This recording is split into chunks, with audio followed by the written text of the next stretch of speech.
ಮಾಜಿ ಸಚಿವರ ಸೊಸೆಗೆ 5 ವರ್ಷಗಳ ಕಾಲ ಜೈಲು ಶಿಕ್ಷೆಯನ್ನ ವಿಧಿಸಲಾಗಿದೆ.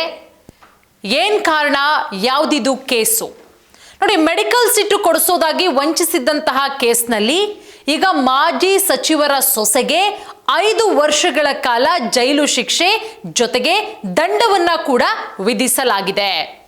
ಮೆಡಿಕಲ್ ಸೀಟ್ ಕೊಡಿಸೋದಾಗಿ ಆರೋಪಿಯಾಗಿದ್ದಂತಹ ಮಾಜಿ ಸಚಿವರಾದಂತಹ RL ಜಾಲಪ್ಪ ಅವರ ಪುತ್ರ ಜೆ ನರಸಿಂಹಸ್ವಾಮಿ ಅವರು ಹಾಗೆ ಅವರ ಸೊಸೆ ನಾಗವೇಣಿ ಹಣ ಪಡೆದು ವಂಚನೆ ಮಾಡಿದ್ರು.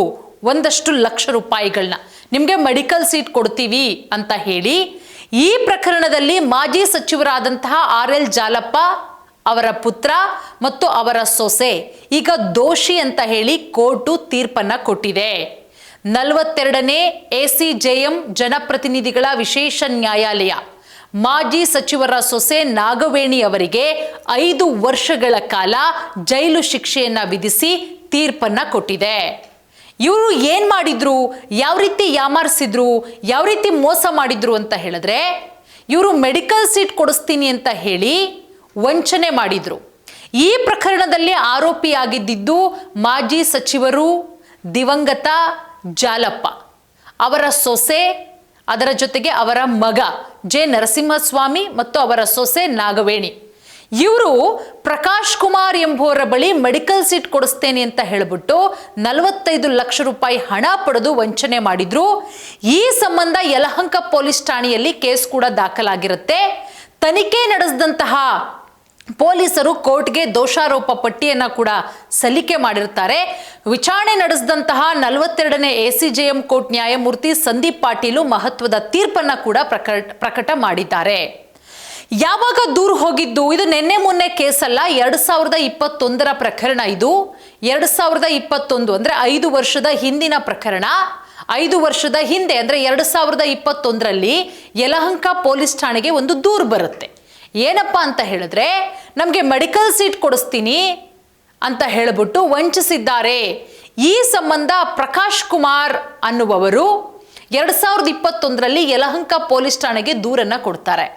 ಮೆಡಿಕಲ್ ಸೀಟ್ ಕೊಡೋದಾಗಿ ಆರೋಪಿಗಳು ನಮ್ಮ ಬಳಿ ಹಂತ ಹಂತವಾಗಿ 45 ಲಕ್ಷ ರೂಪಾಯಿ ಹಣವನ್ನ ಪಡ್ಕೊಂಡು ನಮಗೆ ನಂಬಿಕೆ ದ್ರೋಹ ಮಾಡಿದ್ದಾರೆ. ದೂರಿನನ್ವಯ ಪ್ರಕರಣ ದಾಖಲಿಸಿಕೊಂಡು ತನಿಖೆ ನಡೆಸಿದ್ದಂತಹ ಯಲಹಂಕ ಠಾಣೆ ಪೊಲೀಸರು ನ್ಯಾಯಾಲಯಕ್ಕೆ ದೋಷಾರೋಪ ಪಟ್ಟಿಯನ್ನ ಕೂಡ ಸಲ್ಲಿಸಿರ್ತಾರೆ. ನೋಡಿ, ವಂಚನೆ ಪ್ರಕರಣದಲ್ಲಿ A1 ಆರೋಪಿಯಾಗಿದ್ದು ಜೆ ನರಸಿಂಹಸ್ವಾಮಿ ಮೃತರಾಗಿದ್ದಾರೆ. ನರಸಿಂಹಸ್ವಾಮಿ ಅವರ ಪತ್ನಿ ನಾಗವೇಣಿಗೆ ಕೋರ್ಟ್ ಈಗ 5 ವರ್ಷಗಳ ಕಾಲ ಜೈಲು ಶಿಕ್ಷೆಯನ್ನ ಕೂಡ ವಿಧಿಸಿದೆ. ಸೆಕ್ಷನ್ 120Bಗೆ 3 ವರ್ಷ ಜೈಲು, 10,000 ರೂಪಾಯಿ ದಂಡ. ಸೆಕ್ಷನ್ 420 ಅಂದ್ರೆ 420ಗೆ 5 ವರ್ಷ ಜೈಲು, 10,000 ರೂಪಾಯಿ ದಂಡವನ್ನ ಕೂಡ ವಿಧಿಸಲಾಗಿದೆ. ಮಾಜಿ ಕೇಂದ್ರ ಸಚಿವರು RL ಜಾಲಪ್ಪ, ಕಾಂಗ್ರೆಸ್ ಪಕ್ಷದ ಹಿರಿಯ ನಾಯಕರು ಕೂಡ ಆಗಿದ್ರು. RL ಜಾಲಪ್ಪ 4 ಬಾರಿ ಲೋಕಸಭೆಗೆ ಆಯ್ಕೆಯಾಗಿದ್ರು. ಅದರ ಜೊತೆಗೆ ಕೇಂದ್ರ ಸಚಿವರಾಗಿಯೂ ಕೂಡ RL ಜಾಲಪ್ಪ ಅವರು ಸೇವೆ ಸಲ್ಲಿಕೆ ಮಾಡಿದ್ರು. ಚಿಕ್ಕಬಳ್ಳಾಪುರ ಕ್ಷೇತ್ರವನ್ನ ಪ್ರತಿನಿಧಿಸಿದ್ರು ಜಾಲಪ್ಪ ಅವರು. ಕಾಂಗ್ರೆಸ್ ಸರ್ಕಾರದಲ್ಲಿ ಕೇಂದ್ರ ಜವಳಿ ಸಚಿವರಾಗೂ ಕೂಡ ಸೇವೆಯನ್ನ ಸಲ್ಲಿಕೆ ಮಾಡಿದ್ದಾರೆ. 2021ರಲ್ಲಿ ಅವರು ವಯೋಸಹಜ ಕಾಯಿಲೆಯಿಂದ ಬಳಲ್ತಾ ಇದ್ರು. RL ಜಾಲಪ್ಪ ಅವರು ನಿಧನ ಹೊಂದಂತಹ ಸಂದರ್ಭದಲ್ಲಿ ಅವರಿಗೆ 96 ವರ್ಷ ವಯಸ್ಸಾಗಿತ್ತು.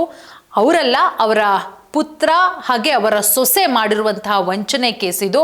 ಅವರ ಪುತ್ರನೂ ಕೂಡ ಸಾವನ್ನಪ್ಪಿದ್ದಾರೆ ವಯೋಸಹಜ ಕೆಲವೊಂದಿಷ್ಟು ಆರೋಗ್ಯ ಸಮಸ್ಯೆಯಿಂದ.